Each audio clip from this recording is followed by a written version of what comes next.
ஸ்ரீகுபேரன் TV நேயர்களுக்கு astro KS ஐயங்காரின் பணிவான நமஸ்காரங்கள். ராகு கேது பெயர்ச்சி 2025 ஏப்ரல் 26 சித்திரை மாதம் 13ஆம் நாள் சனிக்கிழமை ரேவதி நட்சத்திரத்தில் இந்த ராகு கேத்துவினுடைய பெயர்ச்சியாகுது. ராகு கேத்து பெயர்ச்சி அப்படின்றது என்ன அப்படின்னா, ராகு கேத்து இந்த ரெண்டு கிரகங்களும், அதாவது ஒரே கிரகங்கள், ஒன்று தலையாகவும் ஒன்று வாலாகவும் கருதப்படுகிறது. இவ்வளவு நாள் மீன ராசியில் இருந்த ராகு இப்பொழுது கும்பராசிக்கும், கேது கன்னியா ராசியில் இருந்தவர் இப்போ சிம்ம ராசிக்கும் வரார். அதாவது பூரட்டாதி 4ஆம் பாதத்தில் இருந்தவர் பூரட்டாதி 3ஆம் பாதத்துக்கு வரார். உத்திர நட்சத்திரம் 2ஆம் பாதத்தில் இருந்த கேது உத்திர நட்சத்திரம் 1 பாதத்துக்கு வரார். ஸோ இதுதான் ராகு கேத்துவினுடைய மாற்றம். இது 26/4/2025 வருது. இதற்கு அடுத்த ராகு கேது பெயர்ச்சி பார்த்தேனால் 13/11/2026. ராகுவை விட கேது மிகவும் கொடுமையானது. இது ராகு கேத்துவினுடைய தன்மை. ராகுவை பொறுத்தவரையிலும் பார்த்தேனால் போக காரகன். அவர் ராகு எப்பொழுதுமே எல்லாத்தையும் அள்ளி கொடுக்குறவர். ஏதாவது எந்த ஒரு விஷயம் ₹1 கிடைக்கிற இடத்துல ₹100 கிடைக்கக்கூடிய அளவுக்கு பண்ணக்கூடிய போக காரகன்.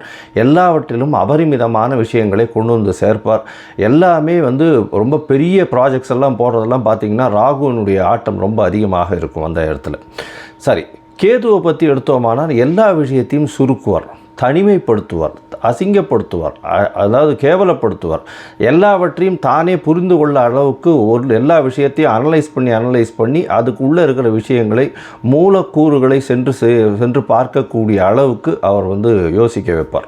தன்னை தானே உணர்தல் அப்படின்றது கேதுவினுடைய ஆதிக்கம் அதிகமாக பொருந்தியவர்களுக்கு நிச்சயமாக உண்டு. இதை தவிர பார்த்தேனால் ராகுவை பொறுத்தவரையிலும் 1 100ஆக்கக்கூடியவர், ரொம்ப பெருசாக பிரம்மாண்டத்தை கொடுக்கக்கூடியவர். கேது 100 இருந்ததுன்னா 1 ஆகிடுவார், 1 இருந்தால் -100 ஆகிடுவார். அந்த மாதிரி ரொம்ப சுருக்கக்கூடியவர். அவர் இருக்கும் வீட்டையும் பார்க்கும் வீட்டையும் சுருக்கக்கூடியவர். இந்த பொதுவாகவே ராகு கேது ரெண்டுமே துர்கிரகங்கள். ஆனால் சுபர்களுடைய பார்வையோ சுபர்களோடு சேர்ந்து இருக்குமேயானால் ரொம்ப பெரிய ஏற்றத்தை கொடுக்கும். அதை தவிர பார்த்தேனால் சுபர்கள்னு சொல்கிறத விட அவர்கள் எந்த வீட்டில் இருக்கிறார்களோ அவர்கள் ஆட்சி உச்ச மூல திரிகோண வீடுகளாக இருந்து அது ஒரு பெரிய ஏற்றத்தை கொடுக்கும். திடீர் ஜாக்பாட்டெல்லாம் அடிக்கக்கூடிய காலகட்டமாக அமையப்போகிறது. இதை தவிர பார்த்தேனால் ராகுவை பொறுத்தவரையிலும், அதாவது வெளிநாட்டிலிருந்து, வெளி மாநிலத்திலிருந்து, வெளி ஊரிலிருந்து, வெளி மதத்திலிருந்து இவர்கள் மூலியமாக உங்களுக்கு இன்வெஸ்ட்மெண்ட் ஃபண்டு வரும், திடீர் வேலை பிராப்திகள் வரும். வெளிநாட்டிலிருந்து வெளிநாடு போகக்கூடிய வேலை பிராப்திகள்லாம் நிறைய வரும். அது தவிர பார்த்தேனால் வெளியூர் வெளி மாநிலம்லாம் போயிட்டு வரக்கூடிய வாய்ப்புகள்லாம் ரொம்பவுமே அதிகமாக இருக்கும். ஆனால் கேத்துவை பொறுத்தவரையிலும் பார்த்தேனால் கேத்துவுக்கு பொதுவாகவே பார்க்கும்போது அது மருத்துவ கிரகம்னு சொல்லக்கூடியது, மருந்து, அதை தவிர மயக்க நிலையை உருவாக்கக்கூடியது, மயக்க மருந்து, இந்த மாதிரியான விஷயங்கள், போதை வஸ்துக்கள், போதை தரும் இடத்துலையே ஒரு இடத்த விட்டு வெளியில் போகாமல் இருக்கக்கூடியது. ராகுவும் போதை தருவார். போதைக்கு உண்டான பொருட்களுக்கு உண்டானது இது பண்ணுறது, ட்ரக் டிராஃபிக்கிங் இதெல்லாம் பண்ணுறதுக்கும் ராகு வேணும். கேது அந்த மூலப்பொருளாக இருப்பார். அதுதான் ரொம்ப விஷயம். 2 பேருமே ஒரே இடத்துல வருவாங்க, ஆனால் கொஞ்சம் கொஞ்சம் மாறுபடுவாங்க. ரொம்ப ஜாக்கிரதையாக அதை கணக்கு பண்ணணும். அது தவிர பார்த்தேனால் அதாவது இந்த பில்லி சூன்யம் ஏவல் ஒருத்தரை பயமுறுத்துறது இந்த மாதிரியான விஷயங்கள் எல்லாம் கேத்துவனுடைய ஜாலங்கள் அதிகமாக இருக்கும். ராகுவை பொறுத்தவரையிலும் அவர் சொல்லி அடுத்தவங்க கேட்டு மயக்க வைக்கக்கூடிய அளவுக்கு அந்த கரும்பாம்பு செம்பாம்புன்னு சொல்லுவாங்க. ராகுவை கரும்பாம்புன்னும் கேத்துவை செம்பாம்புன்னு சொல்லுவாங்க. ராகுவுக்கு பார்த்திங்கன்னா 18 வருஷம் இந்த விம்சோத்தரி திசையில் கொடுத்துருக்காங்க. கேத்துவுக்கு 7 வருஷம் கொடுத்துருக்காங்க. 18 வருஷத்தில் ஒருவருக்கு ராகு நல்லபடியாக இருந்து சுவர்களால் பார்க்கப்பட்டு அவர்களுடைய இருந்த இடத்தினுடைய வீட்டினுடைய அதிபதி ஆட்சி உச்ச மூல திரிகோணம் திக்பலம் இந்த மாதிரியான விஷயங்கள் அடைந்திருந்தாரே ஆனால் நல்ல ஒரு யோகத்தை அந்த காலகட்டத்தில் கொடுப்பார். ராகுவுக்கும் கேத்துவுக்கும் சிறு அதாவது பிரச்சனைகள் இருக்குமேயானால், அவர்கள் இருக்கும் இடத்தின் மூலியமாக பிரச்சனை இருக்குமேயானால் அவர்களுக்கு என்ன எளிய பரிகாரம் செய்யலாம் அப்படின்றத பார்க்கும்பொழுது ராகுவுக்கு எளிமையான பரிகாரம் அப்படின்னு சொல்லக்கூடியது ராகு காயத்ரி.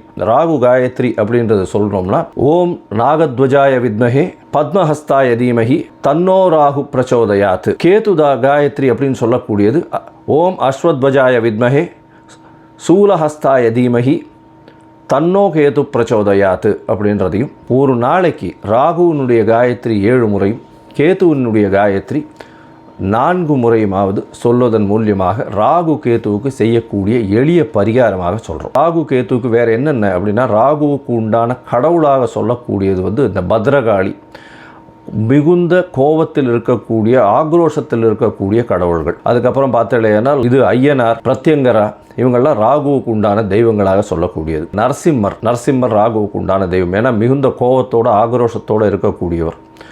இதெல்லாம் இந்த தெய்வங்கள் எல்லாமே ராகுவுக்கு உண்டான பரிகார ஸ்தலங்களாக இந்த தெய்வங்கள் இருக்கக்கூடிய இடத்த இது பண்ணலாம். இவர்களுக்கு எலுமிச்சம்பழம் மாலை, எலுமிச்சம்பழம் இதில் நல்லெண்ணெய் விட்டு இது ஏற்றுறது, எண்ணெய் விட்டு திரி போட்டு விளக்கு ஏற்றுறது.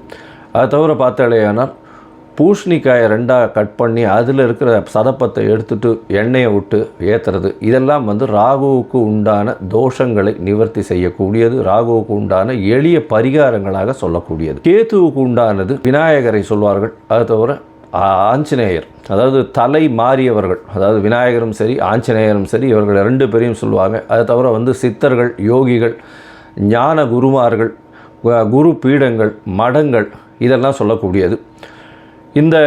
இந்த இடத்துக்கெல்லாம் போய் உங்களால் முடிஞ்ச படிப்புக்கு உண்டான ஏதாவது உங்களால் தானங்கள் செய்ய முடிஞ்சதே ஆனால் இந்த இடத்துல ஒரு நல்ல ஏற்றம் கிடைக்கும். ஆட்டிசம் சைல்டு, மனநலம் சற்று பேதலித்து குன்றி இருக்கக்கூடிய குழந்தைகள், வளர்ச்சி குன்றிய குழந்தைகளுக்கு உங்களால் முடிந்ததை செய்யும் பொழுது கேத்து பகவானின் மூலியமாக வரக்கூடிய எல்லா பிரச்சனைகளிலிருந்தும் நிச்சயமாக விடுதலை பெறலாம். ராகு கரும்பாம்பு, பாம்பு அப்படின்னு சொல்கிறதுனால கரு நீலம் அவருடைய கலராக சொல்லக்கூடியது. அதே மாதிரி பார்த்தேனால் கருப்பு உளுந்து, அது அவருடைய தானியம்.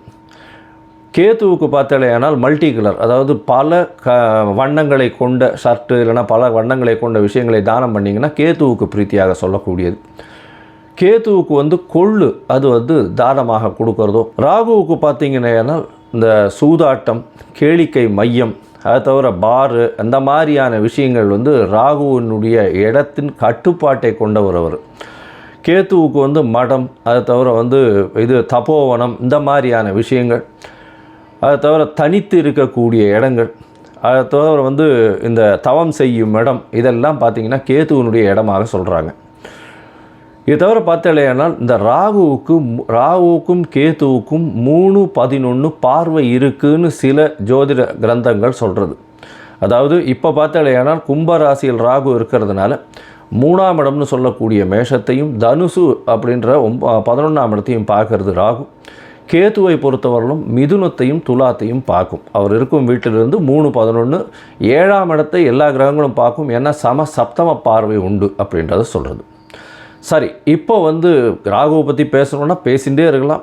கிட்டத்தட்ட ஒரு 3 மணி நேரம் 4 மணி நேரம் கூட கண்டினியூஸாக பேசலாம். ஆனால் இப்போ நம்ம ஒரு ராசிக்கும் மேஷம் முதல் மீனம் வரை என்னென்ன பலன்கள்னு பார்ப்போம். கடகம், புனர்பூசம், பூசம், ஆயில்யம், இந்த 3 நட்சத்திரம் 9 பாதங்களை கொண்ட ராசியின் அதிபதி அப்படின்னு சொல்லக்கூடியவர் சந்திரன், அதிவேகமாக செல்லக்கூடிய கிரகம். அதாவது இப்போ நம்ம ராகு கேத்துவின் பயிற்சியை பற்றி பார்த்துட்டு இருக்கோம். ராகுவின் கேத்துவின் பயிற்சி எப்போ வருது அப்படின்னா 26/4/2025 ஆரம்பிக்கிறது. அதில் ராகுவின் கேத்துவின் பயிற்சி ஆரம்பிக்கிறது. அதாவது மீன ராசியிலிருந்து ராகு கும்பராசிக்கும், கன்னியா ராசியிலிருந்து சிம்ம ராசிக்கும் கேத்து வர்றார். அதனால் உங்களுடைய ராசிக்கு பார்த்தேன்னா 8ஆம் இடத்துல இருக்கார். என்ன சார், ஏற்கனவே அஷ்டமத்தில் சனின்னு சொல்கிறீங்க, 8ஆம் இடத்துல இவர் ராகுவும் போய் சேர்றாரு, என்ன மாதிரியான கஷ்டத்தை உருவாக்குவார்னு புரியலையே சார். 8ஆம் இடத்தில் இருக்கக்கூடிய சனி பகவான் சற்று பிரச்சனைகளை ஏற்படுத்தி கொண்டு தான் இருப்பார் உங்களுக்கு. இப்போ ராகுவும் சேர்றதுனால இந்த காலகட்டத்தில் ஒரு ரொம்பவும் ஜாகிரதையாக இருக்க வேண்டிய கட்டாயம். இருந்தாலும் பண வரவிற்கு பஞ்சம் இருக்காது. எடுத்த காரியங்கள் நிறைவேறும். வீட்டை விட்டு வெளியில் சென்று, நாட்டை விட்டு வீட்டை விட்டு, இந்த மாதிரியான விஷயங்களில் இருக்கிறதுனால பெரிய ஏற்றம் கிடைக்கும். அதாவது வெளிநாடு போகக்கூடிய பாக்கியம் நிச்சயமாக உண்டு. ஒரு 10-15 நாள்லேயே பார்த்தாலேனால் குரு பயிற்சி வந்துடுறது. அதனால் குரு உங்களுடைய ராசிக்கு 12ஆம் இடத்துல போயிருக்கார். 12ஆம் இடத்துல இருக்கக்கூடிய குரு ராகுவையும் சனியும் பார்க்கறதுனால ராகுவும் சனியும் உங்களுக்கு சுபகிரகங்களாக சுபத்துவம் அடைந்து போகிறாங்க. அதன் மூலியமாக பார்த்தாலேயானால் உங்களுக்கு ராகு கோதண்ட ராகுன்னு சொல்லக்கூடிய அளவுக்கு வரும்.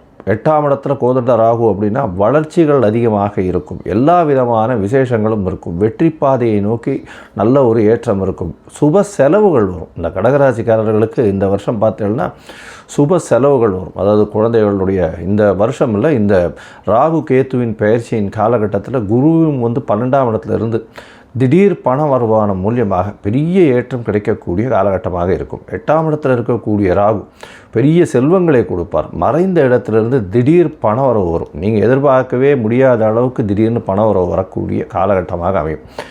எங்கேருந்து வருதுன்னே தெரியாது, ஆனால் உங்களுடைய நேரத்திற்கு அது வந்து சேரும்.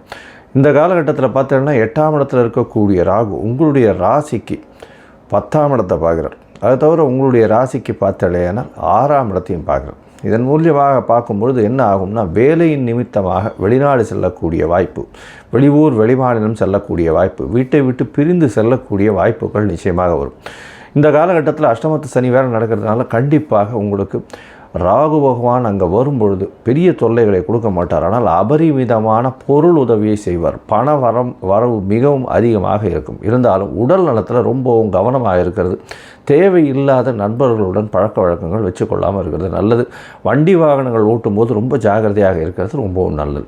ராசிக்கு 10ஆம் இடத்தை ராகு பார்க்கறதுனால வெளி மாநிலத்தவர் வெளி மதத்தினர் மூலியமாக அதீதமான உங்களுக்கு ஒரு பெரிய ஏற்றம் கிடைக்கக்கூடிய காலகட்டம். அது தவிர வேலையில் ஒரு பெரிய ஏற்றம் இருக்கக்கூடிய வாய்ப்புகள் நிச்சயமாக இருக்கும். உங்களுடைய ராசிக்கு பார்த்தலைன்னா ராகு 8ஆம் இடத்துல இருக்கிறோம். அதே மாதிரி கேத்து பார்த்தோன்னா உங்களுடைய ராசிக்கு 2ஆம் இடத்துல இருக்கு. 2ஆம் இடத்துல கேத்து இருக்கும்போது பேச்சில் ரொம்ப கவனமாக இருக்கணும். அதனால் பண வரவு அப்படின்னு சொல்லக்கூடியது பார்த்தோன்னா வரக்கூடிய பணம் டக்கு டக்குன்னு செலவாகிட்டே இருக்கும். அதிகமான செலவுகள் கொஞ்சம் வரும். அதை தவிர பார்த்தலையானால் படிக்கக்கூடிய மாணவர்கள் சிறார்கள் அதாவது ஒரு ஃபஸ்ட் ஸ்டாண்டர்ட்லேருந்து 6வது 7வது படிக்கிறவர்களெலாம் மைண்டு டிஸ்ட்ராக்ட் ஆகக்கூடிய வாய்ப்புகள் இருக்கும். பேச்சில் ரொம்ப கவனமாக இருக்கிறது ரொம்ப நல்லது. நீங்கள் எது பேசினீங்களாலும் அது தவறாக புரிந்து கொள்ளக்கூடிய காலகட்டமாக இந்த காலகட்டம் அமையப்போகுது. இந்த காலகட்டத்தில் பார்த்தோன்னா உங்களுடைய ராசிக்கு 12ஆம் இடத்தையும் கேது பார்க்குறாரு. அதனால் ஒரு விதமான பயம் இருக்கும். மனசுக்குள்ளே தூக்கமின்மைக்கு காரணம் உங்களுடைய மனசுக்குள்ளே ஒரு மென்டல் ப்ரெஷர் இருக்கும். அதாவது மன அழுத்தம் கொஞ்சம் அதிகமாக இருக்கக்கூடிய காலகட்டம். தூக்கம் சற்று பிரச்சனைகள் இருக்கக்கூடிய வாய்ப்புகள் உண்டு. இருந்தாலும் குரு மாறின உடனே ஒரு நல்ல ஏற்றம் இருக்கும். சயனஸ்தானம் நல்லபடியாக இருக்கக்கூடிய வாய்ப்புகள் நிச்சயமாக உண்டு. உங்களுடைய ராசிக்கு பார்த்தோன்னா 4ஆம் இடத்தையும் கேது பார்க்குறார். 4ஆம் இடத்தை பார்க்கக்கூடிய கேது தாயின் உடல்நிலையில் சற்று பின்னடைவை ஏற்படுத்தக்கூடிய வாய்ப்புகள் நிச்சயமாக இருக்கும். அது தவிர பார்த்தோன்னா படிக்கக்கூடிய மாணவர்களுக்கு சிறு பின்னடைவு இருக்கும். அதாவது 10th 12th வரலும் படிக்கிறவர்களெல்லாம் சற்று பின்னடைவு இருக்கக்கூடிய வாய்ப்புகள் இருக்கும். அதாவது 100% வாங்கணும்னா 150லேருந்து 200% வரணும் உங்களுடைய உடல் உழைப்பை போடணும். மைண்டு டிஸ்ட்ராக்ட் ஆகக்கூடிய வாய்ப்புகள் இருக்கும். தானாக கனவு கண்டு கொண்டு தான் வெற்றி பெற்றதாக இருக்கக்கூடிய காலகட்டமாகவே வரும். கொஞ்சம் ஜாகிரதையாக பொறுமையாக இருக்கிறது ரொம்பவும் நல்லது. ஏன்னா கேதுவினுடைய பார்வை 4ஆம் இடத்துல விழுறதுனால சற்று பின்னடைவு ஏற்படும். இந்த காலகட்டத்தில் குடும்பத்தில் கணவன் மனைவிக்குள்ளே கொஞ்சம் சற்று அந்யோன்யம் பிரச்சனைகள் வரும். ஏன்னா குடும்பத்தில் பார்த்தீங்கன்னா குடும்பஸ்தானத்தில் கேது பகவான் இருக்கிறதுனால ரொம்ப ஜாகிரதையாக பேச ரொம்ப நல்லது. ஏன்னா சனியின் பார்வையும் உங்களுக்கு 7ஆம் பார்வையாக குடும்பஸ்தானத்தில் விழுறதுனால சற்று பின்னடைவு ஏற்படக்கூடிய வாய்ப்புகள் நிச்சயமாக இருக்குது. இந்த காலகட்டத்தில் நீங்கள் திருப்பாம்புரம் போயிட்டு வர்றதன் மூலியமாக ராகு கேத்து ஸ்தலம்னு சொல்லக்கூடியது ஒரு திருப்பாம்புரம் கும்பகோணம் பக்கத்தில் இருக்குது. அது ராகு கேத்துவின் ஸ்தலம் அப்படின்னு சொல்லக்கூடிய இடம். இந்த இடத்துக்கு போயிட்டு வர்றதன் மூலியமாக இந்த 1.5 வருஷத்தில், ஏன்னா 13/11/2026 வரலும் இந்த ராகு கேத்து இந்த நிலைமையில் இருக்காங்க. அதாவது உங்களுடைய ராசிக்கு 2ஆம் இடத்தில் கேத்துவும் 8ஆம் இடத்தில் ராகுவும் இருக்கா. அதனால் இந்த காலகட்டத்தில் ஒரு தரமோ 2 தரமோ போயிட்டு வர்றது ரொம்பவும் நல்லது. மொத்தத்தில் பார்த்தீங்களேனால் இந்த கடகராசிக்காரர்கள் நல்ல ஒரு ஏற்றம் இருக்கும். வெளிநாடு வெளிமாநிலம் வெளியூர் போகக்கூடிய வாய்ப்புகள் பாக்கியங்கள் கிடைக்கக்கூடிய காலகட்டம். புதிய வேலை அமையும், வேலையில் மாறுதல் அமையும். அதை தவிர உடல் நலத்தில் சற்று கவனமாக இருக்கிறது நல்லது. தேவையற்ற பழக்க வழக்கங்களை குறைப்பது நல்லது. தேவையற்ற நண்பர்களுடன் இருப்பது நல்லது. நண்பர்கள் மூலியமாக பிரச்சனைகள் வரக்கூடிய வாய்ப்புகள் மிகவும் அதிகமாக இருக்கும். வண்டி வாகனங்களில் ஜாகிரதையாக போகிறது ரொம்பவும் நல்லது. பேச்சில் கட்டுப்பாடோடு இருக்கிறது ரொம்பவும் நல்லது. புதிய தொழில் அமையக்கூடும். தொழிலுக்கு மூலதனம் வெளிநாடு, வெளியூர், வெளிமாநிலம் மூலியமாக வரக்கூடிய வாய்ப்புகள் நிச்சயமாக இருக்கும். வேலையில் உங்களுக்கு ஏற்றம் கிடைக்கும். இருக்கக்கூடிய வேலையில் அதாவது ப்ரமோஷன் கிடைச்சி வெளியூர், வெளிமாநிலம் டிரான்ஸ்ஃபர் ஆகி அதில் பணவரவுக்கு பஞ்சம் இல்லாமல் இருக்கக்கூடிய காலகட்டம். குடும்பத்தில் சற்று சலசலப்பு இருக்கக்கூடிய வாய்ப்புகள் உண்டு. இருப்பினும் குரு பகவான் மாறியதன் பின்னையாக பெரிய ஏற்றம் கிடைக்கக்கூடிய வாய்ப்புகள் நிச்சயமாக இருக்கும்.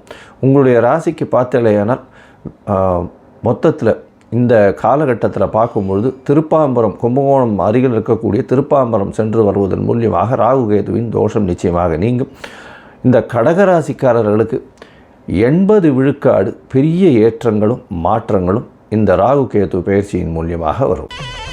ஸ்ரீ குபேரன் டிவியை பார்த்தமைக்கு நன்றிகள். மேலும் இது போன்ற தகவல்களை தெரிந்து கொள்ள ஸ்ரீ குபேரன் டிவியை சப்ஸ்கிரைப் செய்யுங்கள். மறக்காமல் பெல் ஐக்கானை கிளிக் செய்யுங்கள்.